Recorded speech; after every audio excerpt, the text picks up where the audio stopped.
I still remember the sound of the rain, the night my life began to unravel. I was only 7 years old. When my parents left me at the gates of St. Mary's orphanage, they told me we were going for a ride, that it would be fun.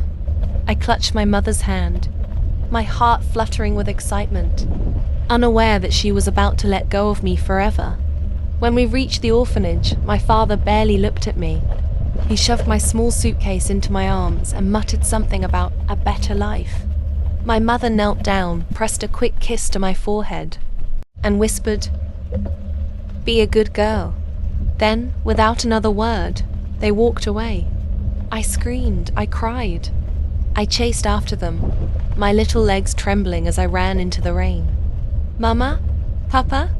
Don't leave me." But the car engine roared louder than my voice.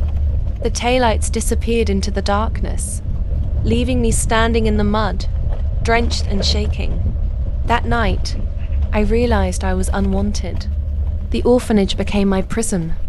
The walls smelled of bleach, the food tasted of bitterness, and the other children had already learned the cruel truth. No one comes back. The caretakers were strict, their kindness rationed like bread in a famine. I learned quickly that I couldn't depend on anyone but myself. But I didn't cry for long. Something inside me hardened. Each night, as I lay on the cold, squeaky bed, I whispered to myself, "One day, I will make them regret this." I didn't know how or when, but I swore I would rise higher than they could ever imagine. The years crawled by and life tested me relentlessly. I was mocked for being the unwanted child. Yet every insult became fuel for the fire burning in me. I devoured books, studied harder than anyone else, and worked part-time jobs as soon as I was old enough. I refused to let my pain define me. Every milestone I reached, I imagined my parents watching. Every award I collected, I whispered in my heart, "See what you abandoned." But they weren't there. They had erased me from their lives completely, as if I had never existed.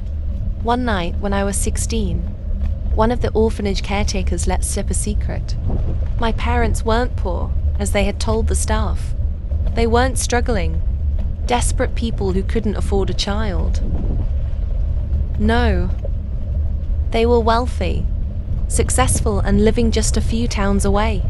They had simply chosen to abandon me. That revelation shattered me all over again, but it also gave me purpose. They hadn't left me because they couldn't keep me. They left me because they didn't want me, and that, I decided, would be their greatest mistake.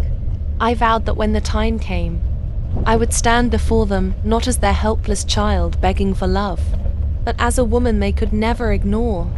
And when I looked into their eyes again, I would make sure they understood what it meant to lose me. The day I turned 18, I walked out of St. Mary's orphanage, with nothing but a second-hand suitcase and a fire in my chest. The caretakers wished me well, though their eyes carried doubt. They had seen many children leave those gates with dreams, only to return broken. But I wasn't going to be one of them. I rented a tiny room above a bakery, its walls cracked and peeling, the smell of yeast and sugar seeping through the floorboards.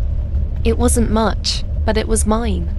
I worked mornings at the bakery, afternoons at a diner, and evenings studying under the dim light of a flickering bulb. I barely slept. Hunger gnawed at me, but it was nothing compared to the hunger for success burning inside me. People underestimated me, and I let them. The customers at the diner thought I was just another lost girl serving coffee. My professors assumed I was too quiet, too invisible. What they didn't see was how carefully I was building myself brick by brick, day by day. Scholarships became my ladder. I earned them relentlessly, one after another, until college doors opened for me. I chose business, not because I loved numbers, but because I knew power often lived in bank accounts. I studied the art of deals, the language of money, the strategies of the powerful. Every page I read was another weapon I sharpened for the day I would face my past. By 25, I was no longer the abandoned girl in the rain. I had founded my own company, a small consulting firm at first, born out of sleepless nights and relentless networking. People doubted me, tried to cheat me, underestimated me again and again. But each betrayal only sharpened my instincts. Slowly, my company grew. One client turned into 10 into 50. I moved into an office with glass walls overlooking the city where once I had been nothing, unseen, unwanted. Now, people shook my hand with respect. They called me Ms. instead of girl. They sought my advice, my approval, my partnership. Still, the wound of my past never closed. On quiet nights, when the office was empty and the city lights glittered like stars, I would stare out the window and whisper, "Are you watching now, Mother? Father? Do you regret it yet?" One evening, while attending a charity gala, I overheard a familiar name. My parents. They were there, wealthy, glamorous, laughing among the elite. My heart clenched, but I forced my face into a mask of calm. I didn't approach them. Not yet. Seeing them was like catching the scent of blood in the water. It confirmed what I had always known. They hadn't lost me to poverty. They had abandoned me out of choice. Perhaps even out of convenience. That night, I made a promise to myself. I wouldn't simply confront them as their long-lost daughter. No, that would be too easy. I would rise so high, build so much, that when I finally revealed myself, they wouldn't just see me. They would kneel under the weight of their regret. My revenge wouldn't be loud. It would be elegant, undeniable, and unforgettable. I didn't rush. Revenge is not a race. It's a performance. And timing is everything.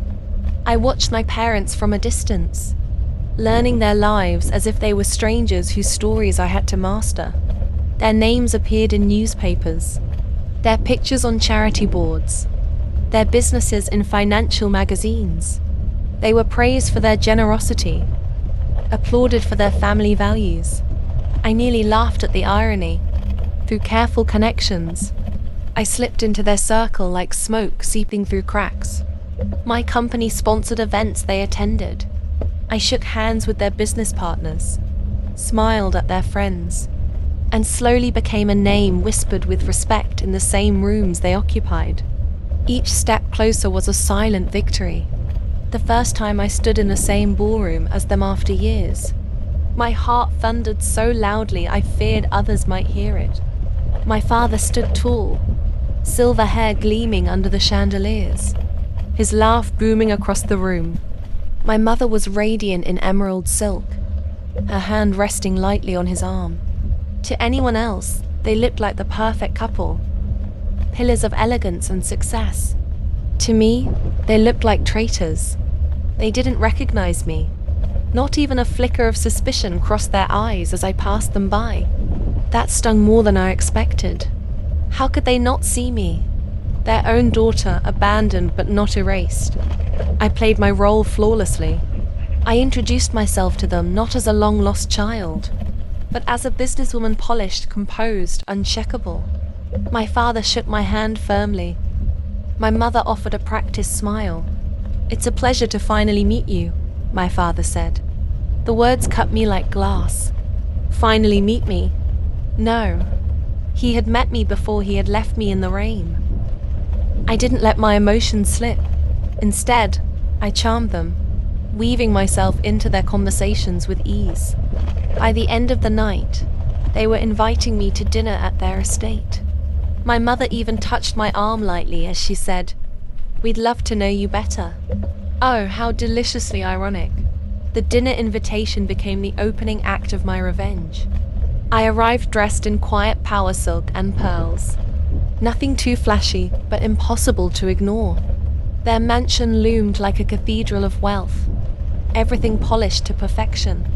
As I stepped inside, I remembered the little girl who had once shivered in the rain outside an orphanage. That girl had finally walked into the palace that had denied her. Over dinner, they spoke of their successes, their travels, their only son, a boy younger than me, pampered and adored. My half-brother. I listened quietly, nodding, smiling, while inside me a storm brewed. When my mother poured me wine, our eyes met. For just a second, I thought I saw something flicker there, doubt, recognition, maybe even guilt. But she looked away too quickly. They had no idea who I was. And that ignorance was my greatest weapon. Because soon, I would not only reveal myself, I would make them wish they had never abandoned me at all. The night of the charity gala was my stage, and I was ready for the final act. By then, my company had flourished beyond anything my parents could have imagined. I wasn't just successful, I was powerful.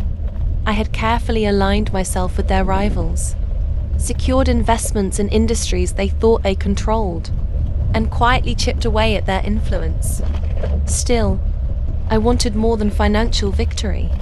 I wanted them to see me, not as the child they threw away, but as the woman they could never destroy. When I entered the ballroom, cameras flashed. I was no longer the invisible orphan. I was a name in headlines, a face people turned toward.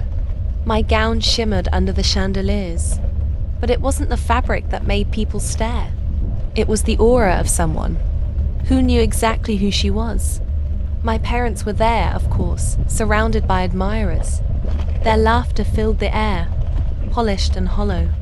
I approached them slowly, savoring every step.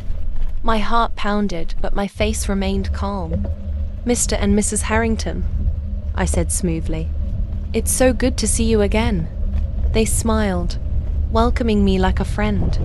My father even boasted to those around us about the brilliant, young businesswoman he had recently met.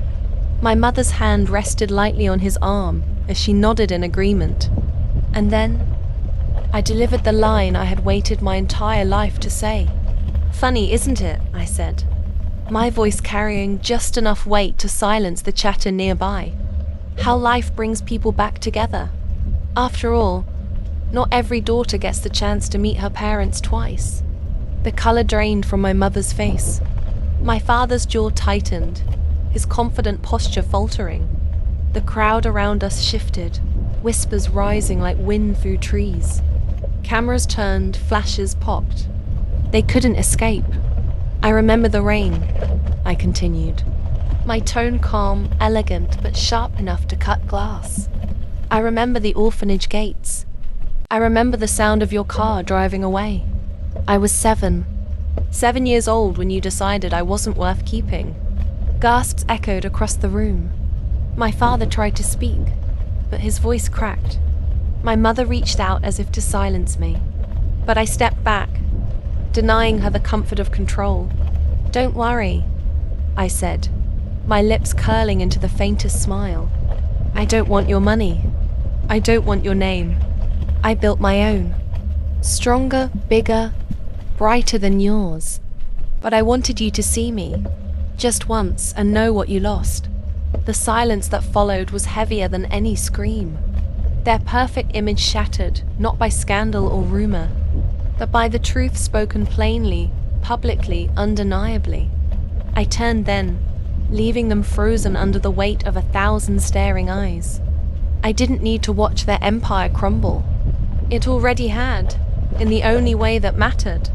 As I stepped out of the ballroom, the night air cool against my skin, I felt lighter than I ever had. My revenge wasn't in destroying them, it was in showing them. The life they threw away had grown into something greater than they could ever claim. And in that moment, I knew I had finally won.